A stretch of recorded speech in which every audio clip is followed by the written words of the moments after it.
విజయనగరం జిల్లా కలెక్టరేట్లో grievance day నిర్వహించారు. ఈ కార్యక్రమానికి మంత్రి కొండపల్లి శ్రీనివాస్ హాజరయ్యారు. గ్రీవెన్స్ డేలో వేములపల్లి, గోపాలపల్లి, సీతారాంపురం గ్రామాలకు చెందిన రైతులు చీపురుపల్లిలో రైస్ మిల్ యాజమాన్యం తీరుపై మంత్రికి ఫిర్యాదు చేశారు. ధాన్యం కొనుగోలు చేయడానికి డబ్బులు తీసుకుంటూ రైతులను నిలువు దోపిడీ చేస్తారని రైతు సంఘం నాయకులు బుద్ధరాజు రాంబాబు మంత్రి దృష్టికి తీసుకెళ్లారు.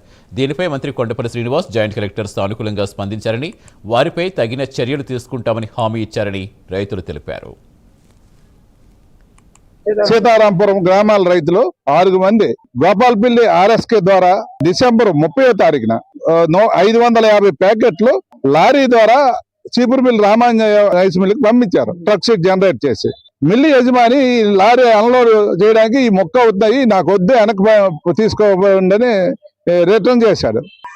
లేదంటే 3.5 కేజీలు ప్యాకెట్ కి అదనంగా 40 కేజీల బదులు 43.5 కేజీలు ఇస్తే దించుకుంటాం, లేదంటే లారీ డ్రైవర్ అంటే ఈ రైతులకు ఫోన్ చేసి ఈ విధంగా అంటున్నాడు, మరి నేను వెనక్కి తీసుకురావడానికి నాకు మళ్ళీ ఎక్స్ట్రా కిరాయి అవుద్దంటే రైతులు మరి ఆ పరిస్థితిలో గత్యంతరం లేక దానికి ఒప్పుకున్నారు.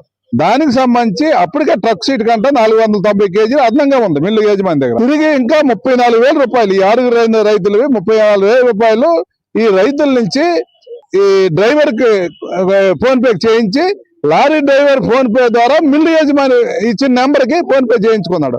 ఈ విధంగా అప్పుడు అన్లోడ్ చేసి ఈ విధంగా రైతుల్ని నిలువు దోపిడీ చేశాడు. అందుకోసం ఈరోజు జిల్లా జాయింట్ కలెక్టర్ గారి దృష్టికి తీసుకెళ్ళాం. ఈ రైతులకి ఈ విధంగా సుమారు 490 కేజీలు కలుపుకుంటే 34,000 కలిపి 45,000 రూపాయలు ఈ రోజు ఈ 6 రైతుల ద్వారా ఈ విధంగా దోపిడీ చేసిన దాన్ని వెంటనే చర్య తీసుకోవాలి మిల్లుల మీద.